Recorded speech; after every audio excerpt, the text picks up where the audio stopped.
Hello, it's Monday, and it's Monday's emissions from the heart. And it's the first Monday in June. How is that possible? Can't believe that we've been 5 months on here talking about all kinds of stuff. Right now, I'm having some crazy technical difficulty on my computer with the sound and the camera. So I said, okay, well, we're going to do this Monday's emissions with the phone instead, just like I did when we were out of town when I did that with you a couple of weeks ago when I was out of town on vacation and I used the phone. I said, okay, we'll just use the phone right here at my desk for Monday's admissions from the heart. So we won't miss out. I just wanted to talk about, well, from listening to me talk for the last 5 months that I talk really fast.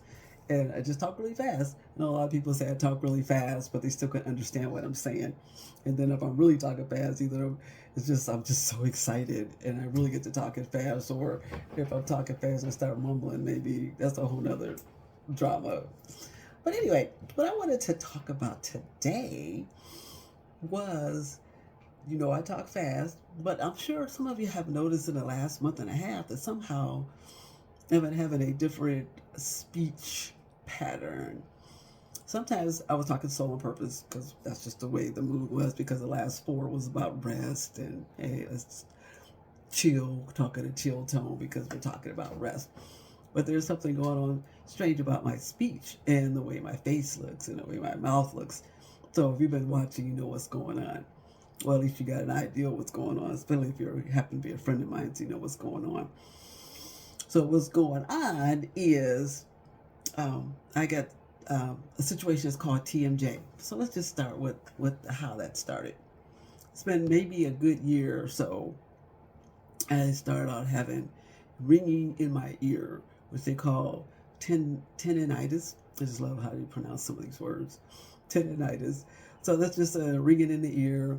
Doctors looked at it. They did a hearing test, all that kind of stuff. Maybe I forget if the left or right. I forget, maybe a little less can hear better than the other, but it's not anything that's causing me not to hear. So, so it's just a constant little ringing in my ear, and I don't really have any problems with it. Just knowing that it was there and mentioning it to the doctor. It's like, what is going on with that?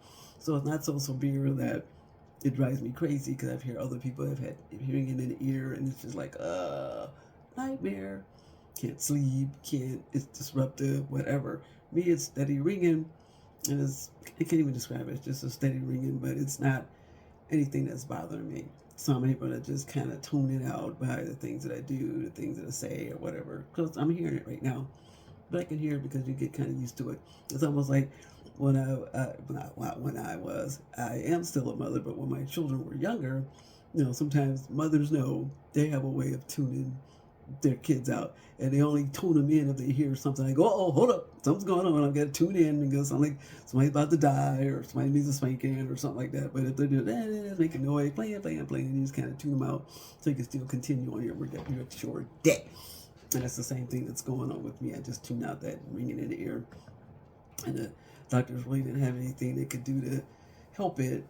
That didn't call for medication or stuff like that. And me, I'm not a person that likes to do anything that I need medication for. So it's like, I'm not trying to go that route anyway. So it's not really a bother. Just have it there. And, if God decides to take it away one day, hallelujah. Because it's not really a real pain for me, literally. So then eventually in the last, I don't know, maybe 4 or 5 months, I started getting a lot of neck and shoulder pain, which was kind of unusual. Like, okay, what is going on, man? I know I'm a real active person. Am I sleeping wrong on a bed? That kind of stuff. What's going on? Why is it kind of bothering me? And I do have a tendency to be tight, so my shoulders get high. So that kind of stuff. So it's kind of always a need to be relaxed and not do that kind of stuff. And doctors are always trying to figure that out, and like necessarily could see anything they give you. I've had situations where they're giving me therapy where you do neck exercises and all kind of different things. They did find that my something's going on in my back, so there's some kind of spinal thing going on, but it's not needing a warrant to have surgery. So it's like, if it ain't broke, just leave it alone. Because something about one of the discs is not quite right, but it's not nothing that's like, nope, just not even touch that, because I don't want to cause any more problems cause problems in my back that don't need to exist. So that's just let that go. I have had tingling in the legs and stuff, which all tie in the one foot that ties with that back thing. But it's just like we're good with that. It's not nothing that needs to be going any further with all this with medical, with surgeries or drugs or anything like that, because they've done all kind of things. I mean, they've done these electro things where you through your body where you try to see if there's any if the electricity is not flowing through your body properly to see if there's some kind of blockage or like, nope, I had that. My electricity's working. It's all good. So let's not try to fix nothing up because it's not trying to fix something if it ain't broke.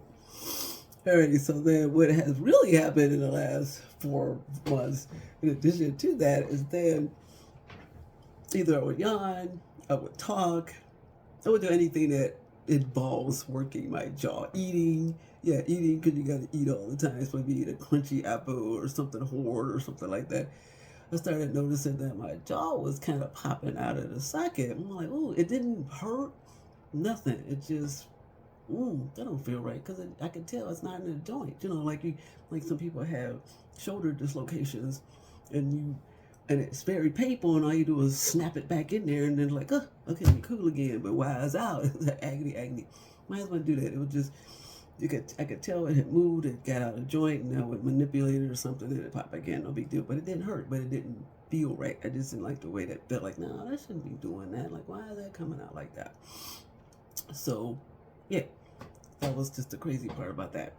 So then eventually it got to a point where it started hurting. And so, oh, wait a minute. Okay, now it's starting to hurt when it comes out. So I need to see a dentist or whatever. So I did see my dentist, and then my dentist sent me to a TMJ doctor. So TMJ is, just love this word, is temporal mandibular joint. I know I'm pronouncing that wrong, but TMJ, that means, that's just talking about the joint. It's really a disorder. TMD is a disorder because the muscles around, because the joints popping out is making the muscles hurt, which also can make your neck hurt, can make your shoulder hurt. It can make all kind of different things hurt because when that joint pops out and it agitates the muscle, all that stuff is connected because your body's all one thing, is all connected. So I went to a TMJ specialist. The interesting part about this TMJ specialist, I know I have seen him before. I mean, like in a couple decades ago, because when I went to his office, I said, I know this place, I've been in this place before, at least a good 20, 30 years ago, and I don't even know what that was all about, why I went there, because I know I just been there. Now, right now, he don't know for sure, because I don't know how far back these people keep their records, because we talking about 30 years ago, how far back is that record? Especially since by that time, it probably was in paper, now everything's electronic. But I know I've been there before for something else, because I remember wearing a mouth guard for something several decades ago, and I cannot remember what that was about. So I know I have this bad habit where I suck. It's this sound that I make, and it's just, I can't even describe that. What that's about. I just know it happens sometimes when I'm really focused on something, either where I'm stressing out about something like that or whatever. Then I'll make the sound, but I don't even know I'm doing it because some people have to tell me, you're making that sound again. Stop it. Every now and then I'll catch myself because now I'm more aware of it. Anyway, now I went to this guy and he examined me. He saw the dental records, the x-rays and everything that the dentist had done, because he needs to see those x-rays first too. And because I knew it was a TMJ. I knew it because I've heard about it, what happened in other people. I know from church and all kind of people have had TMJ, what that sounds like, because I've heard about it. But for me to say officially that I have it, never had that. So when he looked at it, he said, yeah, you have that. My situation, unlike some people's, okay, you know how your teeth are supposed to come together and whatever way they're supposed to come together properly. So, this is a better example. This is not even thinking about teeth. Think about when somebody has a hip replacement. A lot of times, the one hip, the good or the bad hip, usually the good hip, is one leg is shorter than the other because of the operation. And so the person has a limp because, one leg is shorter than the other. Sometimes you got to put a shoe in there to balance them so they can stay even, because, one hip is higher than the other. That's just going to mess up your whole body. Same with the teeth. If the teeth are missing, so let's just say these are the top and bottom teeth, but it's going sideways, going up and down. If they're a lot of people, they're missing really wide. So okay, that's gonna make the joint pop out for sure. Mine's it's hardly is barely see it that is separated. Instead of being right across, there's just a tad, but enough for the joint to come out. So the good news on that is, from what the doctor's saying so far, I don't need any surgery. And that's like, hallelujah, no surgery. I can't imagine having to go in my head to do whatever they got to do to make it align properly. So what I've been going through now for the last month and a half, I've been wearing this guard on my teeth, and that's what's making me talk the way I'm talking now, with a kind of little slur going on. And then it has a tendency right now where I just did it, where it kind of suck on it because it's in my mouth. You know, it's a foreign object in there. So I have to wear it all day long. All day long. I'm supposed to eat in it all day long, that kind of stuff. But what I did find is eating in it is just can be a real pain in the butt. I mean, literally, like not it's as in pain, causing me pain. Pain as in it's a pain because when you eat, when you're chopping up food, it's already a mess in there anyway. So now when you get this mouth guard in your mouth, that's right now. Why I have to wear it all day is because this is helping my alignment to happen right back, so my teeth can get to where it needs to be. But what I have found in this month and a half, because I've been wearing it, I haven't really had any pain. I haven't had anything popping out.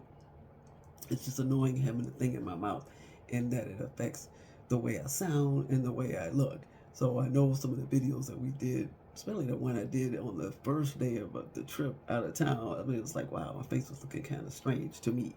You know, we're so vain, right? That's what I'm starting to find out. Like, ooh, I'm vain, man. I'm like, I don't like this idea of what it makes me look like.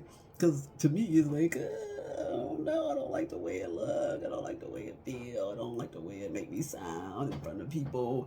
So it's like, wow. So it's just been kind of a little revelation for me to do that, to learn this about myself. So during the cruise, I didn't wear it all day because I was starting it when I was in the hotel for the 3 days. We was in New York City. I wore it, and every now and then I pop it out because while I'm eating. But on the cruise, if you've ever been on a cruise, that's just non-stop eating, more or less. So there's so much eating. There's always opportunity to eat here. You got the 3 meals a day, but then you got little snacks over here, you got little snacks over there, whatever. So it got to be a real pain to eat, because then when you're eating, you get all kind of food in your teeth and in this thing. So it's a real clear device that's going across. I don't know if you can see. It's a real clear device going across, and you can't see it because with this phone, it's just whatever. But you can hear it because you can tell when I don't have it, and I'm sucking on it. So I didn't wear it during the day intentionally for 8 days because I said, okay, I'm just going to wear this thing at night. Because the goal of me wearing it now is to wear it all day long for the teeth to be realigned and get to where they need to be. And then what he's going to do in a couple weeks, he's going to make a thicker guard that I only wear at nighttime, so that I'm just good doing it at nighttime. I don't know how long it's going to be, so I'm still in the middle of this journey. But I want to tell you now, in case you've been wondering, why does she look like that? Why is she talking like that? Because yeah, I talk fast, but man, now I got this extra sound going on, like I'm having like I got a stroke and got a little slur going on. So that's what's happening. This clear mouth guard is in my mouth, keeping me from talking normal, if you want to say it that way. So, so now it's in there 24/7 until he tells me here's the new guard. Because I just saw him Monday, and I was hoping he was going to say, cool, we got the thing. Let's go put on get the little thicker thing, wear it at night. Oh no, I want you to wear it 2 more weeks. All 24/7. I'm like, okay, cool. I mean, I'm getting used to it, but it's still a pain to wear it because, I'm talking this kind of way. It was funny on the cruise. I must have ate something. It was just before I decided to stop wearing it during the day because it was driving me crazy with the eating. I was in the bathroom, washing it out, brushing my teeth or whatever I was doing because I had all that gunk in there from whatever I just ate. And it just so happened the housekeeper that was in the bathroom had a mouthful of, what do you call it, braces. So we looked at each other. We could tell it was like an instant connection relationship. We just we didn't even say nothing about the teeth thing, but you could tell we had this bond because I'm like, oh, okay, cool. You got a whole mouthful of bracelet. I'm just crying about this thing on one top. The bottom's cool, just the top. And you got your whole mouth laid out like that. So, she was like, I can relate because, she probably rather be in my spot. I'm like, no, I don't want to be in your spot because you got a lot of braces in your mouth. But that's hardware. You can't necessarily just snatch out your mouth like me. I can snatch mine out at a moment's notice. So I would do that, but I don't want to gross you guys out so you can see what I'm talking about. My cabin. My travel mates, they get to see me pop it out. And then the interesting part about me doing that, because I did it during a meal, because I can't take it, I just snatched it out and put it in this tooth holder. I don't know if you want to call it what the term is, the tooth holder that the doctor gave me. So, of course, the phone would just come on now. This tooth holder that the doctor gave me, so that I won't lose it, because if you lay your phone down somewhere, you lay your teeth down somewhere, then your guard down somewhere, it'll disappear and get lost. Like because he said, nope, I gotta give you a loud what do you want to call it, something loud so you can see it, and mine have to be orange so you can't miss seeing it. So I snatched it out a couple times with them, but in the process of doing that, it helped, I don't know, maybe connect me with some of them, because it was like, this thing's driving me crazy, and that's what I like about my walking friends. We just rebuild stuff to each other and be open about it. Then I found out that one of the other walking friends, they wear a guard every night. So, and I hadn't even noticed it because we were in the same cabin, and then of course my eyes over like, oh wow, she got one of the same little things I got. Hers is purple, mine is orange, and it looked them the same. So yeah, so she's at a point where she's wearing hers every single night. So I was like, wow. So it's I don't know, maybe I was thinking that I was the only one out there going through this drama of having to wear this mouth guard all day. So I'm looking forward to the time when I can wear this guard only at night, or not at all. I don't know, because I don't know what the end result will be later. The good part is I don't have the pain, and the joint is not dislocating itself. It hasn't done that since I've been wearing this thing. So that's why I'm all glad that God has not made it worse, since that's something that was really in pain. I was going to have some kind of surgery. And this reminds me of something Paul was going through, and this is what he talks about in 2 Corinthians 12, 7 through 10. And he says, therefore, in order to keep me from becoming conceited, I was given a thorn in my flesh, a messenger of Satan to torment me. 3 times I pleaded with the Lord to take it away from me. But he said to me, my grace is sufficient for you, for my power is made perfect in weakness. Therefore, I will boast all the more gladly about my weaknesses, so that Christ's power may rest on me. That is why, for Christ's sake, I delight in weaknesses, in insults, in hardships, in persecutions, in difficulties. For when I am weak, then I am strong. So that makes me think. I always wondered what Paul's weakness thorn was, because the Bible never talks about it. I don't know if it was an illness. It was just, who knows what it was. Maybe it was a real thorn. I don't know. So it's just interesting to wonder what that thorn was that he asked, begged God 3 times to do that. But then you think about that, Jesus did too. He didn't want to come down here, down across for us, be in all that pain, and considering he came from heaven, he's holy. He jumped into a piece of flesh, a baby, and grew up to 33 years to walk and live the way we do and feel the pain we do and all that kind of stuff, but yet be perfect, be sinless, and then gonna hang on a cross. I mean, he begged God 3 times too. Like, do we need to do this, God? Give that notice. If this is your will, okay, I'm gonna do it. But is there some other way? He didn't want to do it either, but he did it.